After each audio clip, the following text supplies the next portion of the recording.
well, I think that helped me a lot. You know, when we all first turned pro and joined all you Australians, and we travelled around, Billie Jean, Rosie, and Frankie and myself. That's right. You know, used to help us as well. And it wasn't until then that watching you all practice, I realised what could be done with a tennis ball, because you only play sort of about half in a match that you can do in practice, I think. Right, And we had a great time, and you were all so great with us. We played mixed, and we played you know, ladies doubles and ladies singles, and so it was a whole combination. It was 6 men and 4 women. But that only lasted, what, a year, a bit over a year, and then, of course, the open tennis world broke through, and that was great. But I turned pro in January '63, and I realised I was giving up Wimbledon, and I had to accept that.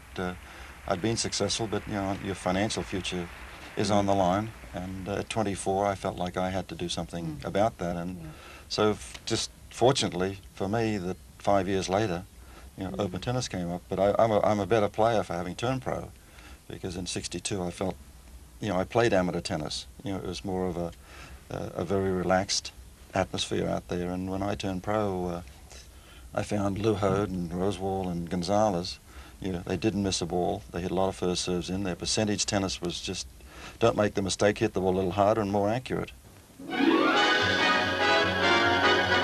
Rod Laver, new boy in the world of pro tennis, versus Ken Rosewall, world professional champion.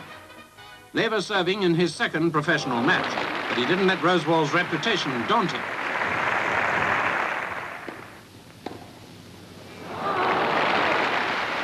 Watch this rally, ending with a fantastic return.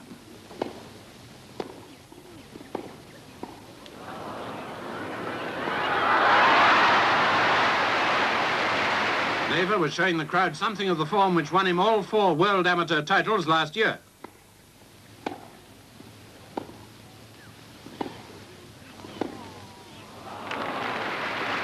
But in the end, Laver lost 3 sets to love. So far, from 2 professional matches, he's netted £2,400. So far, not bad.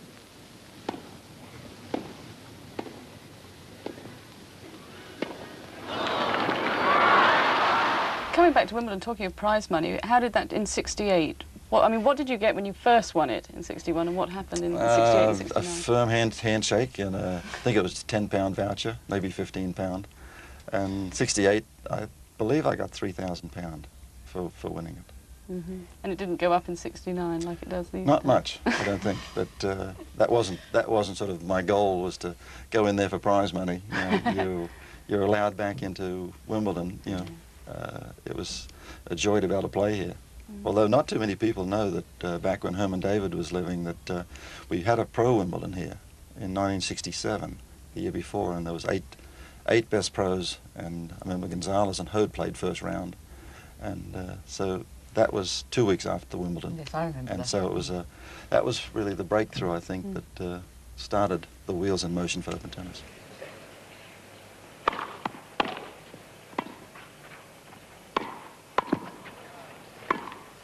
Oh, wonderful play.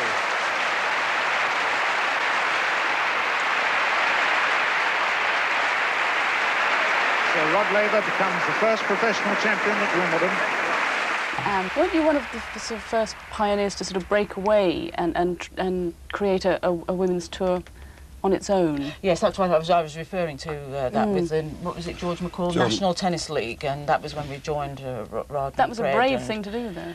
Yes, I suppose so. We felt that it was ready for it, and thereafter, the Virginia Slim Circuit was started in America in 1971. It was, yes, in January. Whose decision was it to go purely for a women's event? Well, I think it was Billie Jean and Rosie Casals had a big sort of argument to the Pacific Southwest with Jack Kramer about the prize money and not taking enough notice of the women and so on and so forth. What was the prize money? I can't remember. It was years ago. I remember what I got here. I got to the semi-finals here, Rod talking about it, in 1958. And I got £5 for reaching the semi-final. And I think the LTA in their wisdom paid me £1.25 per day. Expenses, and I got a ticket for my mother every other day, and if I played at 2 o'clock I could have lunch. So Wimbledon cost me money, it cost me a fortune until it went open in, when was it, 68, yes. Got to ask you, who did you practice with before your finals, Rod? No one in particular. You know, it was just anybody that was available, because you know you never knew who was going to be on the court. So I come into the dressing room and find out who was there and say, would you mind hitting a few balls? And they were very happy to, because maybe they were playing on court one, or had doubles matches or consolation matches back in those years. And you remember? No, I don't either. I think I grabbed someone who was still in the ladies' doubles and said, go and hit for a while, and then two other people joined us on the court, and one of them was a man player from somewhere, so when everyone else left, we continued for, for quite a long time afterwards. I got quite tired. He didn't show I didn't like to say no, you know. I've had enough. I know John McDonald helped me a little bit at varying times. He's a New Zealand player, and he was always, you know, trying to get you geared up for matches, and he was very helpful in that range. Well, it was quite something to get some practice at Wimbledon in those days. If you were on centre court or court one, I think they allowed you 15 minutes to practice. Obviously, later on in the championships, they gave you a bit longer. So we had to go to Queen's, really, and I can remember getting on a tube station, because I was stayed out at Wimbledon in a little bed and breakfast place. It was all I could afford. And so some elderly lady was sitting next to me, and I got my tennis rackets with me, and said, oh, she said, Wimbledon's in the other direction. I said, oh, yes. And she said, well, if you practice hard and work well, she said, maybe you'll be able to play there next year, dearie. But yeah, for the most part, I don't know if you haven't got your form when you arrive at Wimbledon, you know, you're not going to find it, you know, in 15 minutes. So it's just really a matter of warming up and getting ready. And I guess when we played, it was over at Queen's Club, just like yourself, and generally played on the boards, because most times the grass was off limits if it was raining or greasy, and if you figure, why slip and slide there? Why don't I at least get some hits in? And we played indoors. Do you feel, in some ways, a little bit sorry for the players of today that they don't have the friendships that you obviously had in that time? Well, they don't mix anywhere near as much, the top ones, because of their entourages. They have nutritionists and psychologists and all sorts of people all surrounding them, whereas in our day, especially in the amateur days, we travelled around. If we went to the Caribbean or South Africa or somewhere, you travelled on your own, obviously, because we all came from different destinations. But once we were there, we practised together, played together, probably played tennis in the afternoons, and had all the evening to socialise. It was very different then. We couldn't afford to phone back home or anything, so you were there for 8 weeks, so you made the most of it. Find people to practice with, find people to have dinner with, and all that kind of thing. So I think it was very much more a mix in those days. And also we hear so much now about the top players not wanting to play too many tournaments, but I'd love to know how many tournaments you used to play on average back then. Yeah, I think I worked mine out to be 30, 32, I think it was. Yeah, but just like Anne said, you're away, why not play? And that's I think pretty much how we unfolded. Coming from Australia was probably a little different. We left somewhere around the end of February or March, and we'd end up. Some boys went to India. I never did, but then we came straight to Europe, and I wanted to play in Europe because I was trying to perfect some sort of a clay court game from a grass court player to try and understand the clay. So you know, that was good experience to start. But then of course England, then back to Europe, and then over to the US, and then home after the Pacific Southwest in September. So yeah, we had a lot of time, and you know, you just didn't have the time or the funds to go back to Australia. Yes, it was difficult for you because once you'd left, you'd gone for the whole sort of 8 months really. For us, at least, Wimbledon was in the UK, so we were able to come back, and we're closer, obviously much closer to the French Championship, so we used to travel a little bit. So from my point of view, it was probably 8-10 weeks away, and probably played the same. But one tournament obviously have to be in England where it rains all the time. I remember playing 9 matches in one day. You know, a lot of those were mixed. I said to my partner, "You do all the work, I play my bit." But you know, to try and get the players to play more than 2 matches now, and you think the roof had fallen in. Because you won the mixed doubles in '69 as well, didn't you? Yes, I did with Fred Stolle. Was that fun as well to sort of, you know? Yes, very much so. Yes, because played the semi-final against Margaret, and I think I was sitting in a studio similar to this for quite a long time, and I knew I had a mix to play.